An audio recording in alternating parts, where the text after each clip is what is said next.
जय जय श्री राधे। आप सभी को राधाष्टमी की हार्दिक हार्दिक बधाइयां हैं।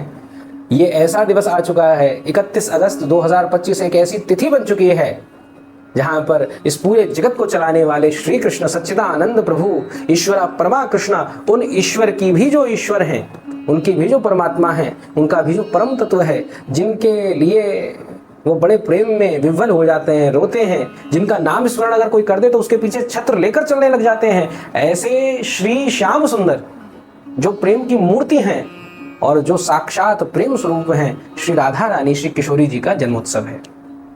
तो 31 अगस्त को हमें ये मनाना है। कैसे मनाएंगे, क्या रहेगा, इस एक वीडियो के माध्यम से हम आपको ये बात बताने का प्रयास करेंगे कि आप कैसे अपने घर में इस उत्सव को मना सकते हैं।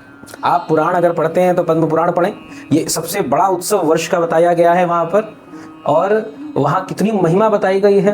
कन्यादान का फल, बड़े बड़े पापों से मुक्ति, स्वर्णदान, मेरु समान स्वर्णदान का फल बताया गया है, और अंत में भगवान श्री कृष्ण के गोलोक की प्राप्ति, जो गोलोक अत्यंत दुर्लभ है, येन केन प्रकारेण नहीं प्राप्त होता।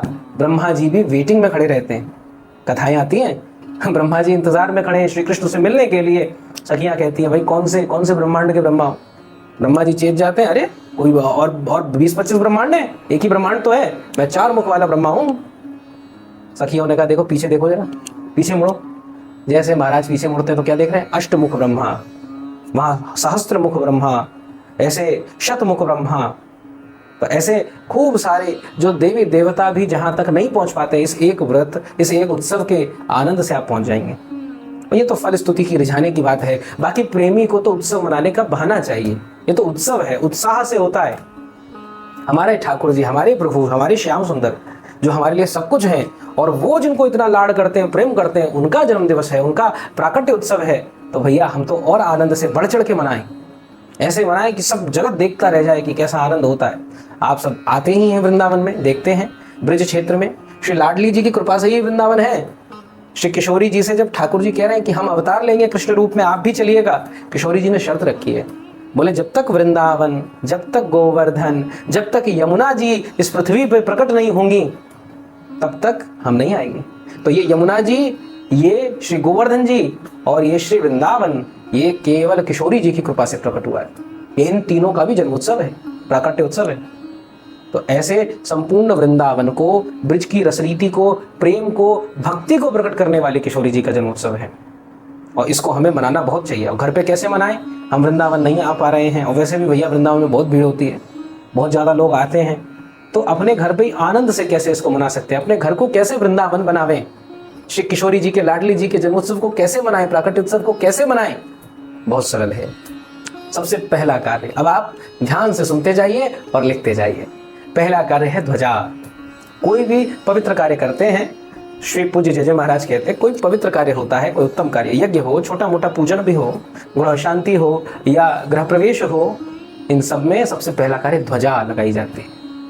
ये क्या है, ये शक्ति का प्रतीक है, ये प्रेम का प्रतीक है। और हमारे किशोरी जी का प्राकट्य है तो पीतांबरी ध्वजा, पीले रंग की ध्वजा लानी है। आपको कहीं भी कपड़ा मिल जाएगा, त्रिकोण आकार में, ट्रायंगुलर जो होता है, उसके हिसाब से आप कटवा लीजिए उस कपड़े को, और उसमें बढ़िया श्री लाडली जी का नाम, हित हरिवंश, श्री हरदास, ऐसे भाव से आपका जो भी जहां आपका प्रेम हो वहां उनका नाम आप स्मरण करते हुए अपने घर की सबसे ऊपर शिखर पर, छत पे लगावें। अगर घर नहीं है, फ्लैट है, तो बालकनी में लगा लीजिए, द्वार पर लगाइए, ऐसे सजाइए उसको। और जैसे ही आप देखेंगे पूर्व 7 दिनों से ही तैयारियां चालू हो जाती हैं। और क्यों होती हैं, क्योंकि बहुत व्यंजन बनते हैं।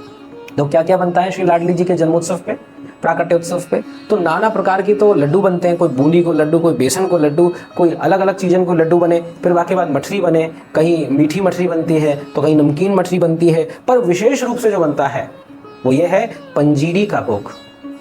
ये आप ध्यान रखना, विशेष रूप से राधाष्टमी के दिन श्री किशोरी जी को पंजीरी का भोग लगाया जाता है। और जितने मेवा आप पे जितना सामर्थ्य हो, चाहे गरी का गोला आता है ना, उसका पाग बना लो, या और कोई मेवा के जितने आप बना सकते हो, वो सब पाग श्री ठाकुर जी को, किशोरी जी को अर्पित करो। और फिर उसके बाद दोपहर के भोजन के लिए क्या करना है, तो अपने मन का नहीं चलाना। आज किशोरी जी की इच्छा से, श्री किशोरी जी को श्याम सुंदर बड़े पसंद हैं, आनंद देते हैं। और किशोरी जी का स्वरूप कैसा है, पीतांबरी स्वरूप है, और उसी स्वरूप को श्याम सुंदर पहनते हैं, तो इसीलिए उनको बड़ा प्रिय लगता है। इसीलिए कड़ी बनती है आज, खीर बनती है आज, और कई रसिक जन हैं वो अरबी की सब्जी बनाते हैं। वो अरबी की सब्जी कैसे बनती है, तो ऐसे नहीं जैसे आपने छौंक दिया ये सब कर दिया, तैयारी करनी पड़ती है।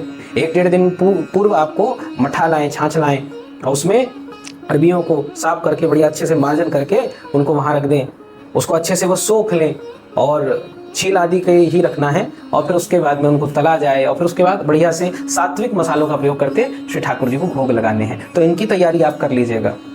द्वार पर तोरण बांधी जाएगी, आम के पत्ते की हो चाहे अशोक के पत्ते की हो, तोरण बांधनी होगी द्वार पर। पीले रंग की तोरण भी होनी चाहिए, पीले रंग के कपड़े भी साथ में उसमें होना चाहिए, तो खूब आनंद होता है, बहुत शुभता का प्रतीक इसको माना जाता है। अब ये तो आपने तैयारी कर ली है, द्वारों पे सतिया बनाना है। अब जब श्री राधाष्टमी का दिन आया तब आप क्या करेंगे, तो सबसे पहले आपको ब्रह्म मुहूर्त में उठना है। हमारे यहाँ वृंदावन में ब्रिज में प्रातः काल ही किशोरी जी के जन्मोत्सव को मनाते हैं, तो ब्रह्म मुहूर्त में उठना। दुनिया में पूरे साल सोते रहो कोई बात नहीं, इस दिन नहीं सोना है। प्रातः काल उठिए और बढ़िया श्री ठाकुर जी किशोरी जी को उठाइए, सुंदर मिष्ठान आदि भोग लगाओ और फिर उसके बाद उनको ले आओ। जैसे मुहूर्त हो, समय हो, बढ़िया 4-4:15 बज रहे और उसी समय श्री किशोरी जी ठाकुर जी का सुंदर अभिषेक करना प्रारंभ करेंगे। दिव्य अति दिव्य उनका अभिषेक करें, पंचामृत से अभिषेक करें और फिर उसके बाद जल आदि से उनको स्नान आदि कराएं। और पोशाक भी आपको तैयार करनी है, पीले रंग की पोशाक। यद्यपि आपका जो भाव हो उसको तैयार कर लीजिएगा, पर ऐसा आचार्य जन कहते हैं कि उत्सवों में ठाकुर जी को किशोरी जी को पीले रंग बड़े पसंद है, पीताम्बर बड़ो पसंद है, तो उत्सवों में और उत्सव के एक दिन पहले लाल रंग की पोशाक, ऐसा क्रम रहता है। बाकी आपका जैसा जो सुलभ भाव बने। और साथ में कलश स्थापन करना, आपने बढ़िया सुंदर तैयार करा, उससे पूर्व कलश स्थापित करके रखना है। कैसो कलश ले आओ, चाहे तो आपको मिट्टी का कलश हो तो भी चल जाएगा, चाहे पीतल का हो, तांबे का हो, अब आपका जो सामर्थ्य है, सोना चांदी जैसो कर लो। तो कलश लाना है, उस पर सतिया बनाइए, स्वास्तिक बनाइए, उसके ऊपर पंच पल्लव लगाइए, फिर उसके ऊपर नारियल रखना है, उसमें भी स्वास्तिक बनाना है और किशोरी जी के सामने जल भरकर उसको पधरा देना है। और फिर उसके बाद में श्री किशोरी जी के ठाकुर जी के जन्म की बधाइयों को गाना है, उनके उत्सव को मनाना है। ऐसा नहीं सूखा सूखा बस यही हो गया, उनके उत्सव को मनाना है, इसमें आनंदित होना है। स्वयं भी पीताम्बर पीले रंग के वस्त्रों को पहनना है, जितना हो सके श्री किशोरी जी के नाम को गाना है, ठाकुर जी के नाम को गाना है, बढ़िया बढ़िया चीज़ों का भोग लगाना है और जितना हो सके अकेले नहीं खाना है, भक्तों को पहले वितरित करना है, बांटना है। ये प्रेम जो है, ये रस जो है, ये बांटने से बढ़ता है। ये तो स्वार्थी लोग होते हैं जो अकेले पा लेते हैं, परमार्थ का मार्ग है। तो ऐसे सबको बांटकर बढ़िया से सुंदर उत्सव हो रहा होगा आपके घर में। खूब बढ़िया बढ़िया ठाकुर जी के भजनों को, ठाकुर जी के पद आजकल सब आपको ऑनलाइन मिल जाएंगे, वो आप अपने घर पे बजाएं और खूब उत्सव करें। कीर्तन जरूर करें, 20 मिनट का समय निकालें अपने जीवन में। राधाष्टमी के दिन राधा नाम कीर्तन अवश्य करें, श्री कृष्ण नाम कीर्तन, युगल कीर्तन जो आपको सुलभ लगे उसको अवश्य करें, श्री ठाकुर जी को अवश्य सुनावें और हो सके जितना अधिक से अधिक श्री ठाकुर जी किशोरी जी के नाम का स्मरण करें, नाम जाप करें। जितना नाम जाप आप करेंगे उतना आपको आनंद आएगा। और पुराणों में तो महिमा बताई गई है इस दिवस में कितना बड़ा फल मिलता है, तो वो फल की प्राप्ति भी हो जाएगी। तो ऐसे रसिक भाव में आकर खूब प्रेम से इस उत्सव को मनाना है। साथ में हमारे स्वामी श्री हरदास जी महाराज का भी जन्मोत्सव है, तो आप पे अगर फोटो या चित्रपट हो तो उनका भी उत्सव कर सकते हैं, उनको भी बढ़िया से भोग वगैरह लगा सकते हैं। तो ऐसे सब आपकी तैयारी रहेंगी। और अगर आप श्री वृंदावन आ रहे हैं तो वर्ष में होने वाला एक बार का दर्शन, जैसे बिहारी जी की मंगला साल में एक बार होती है, वंशी धारण साल में एक बार करते हैं, ऐसे ही राधा वल्लभ जी अपनी शयन आरती के बाद, शयन मतलब सो गए, पर उसके बाद एक बार दर्शन और देते हैं, एक बार दर्शन देते हैं वर्ष में केवल एक बार, और वो है सप्तमी की तिथि।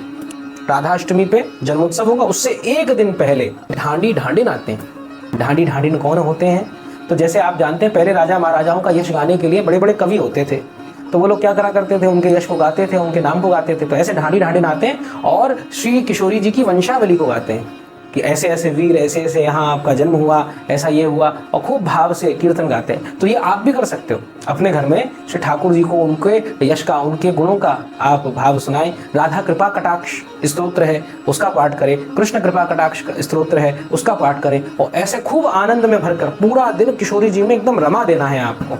जितनी हो सके लोगों की सहायता करो, उनसे राधा नाम बुलवाओ, आपका ये दिन खूब मंगलमय जाएगा। अधिक से अधिक नाम जप करो और ठाकुर जी का उत्सव मनाओ। तो ऐसी राधाष्टमी की आपको खूब खूब बधाई हो। चलो अब विश्वभानु गोप के द्वार। जय जय श्री राधे श्याम।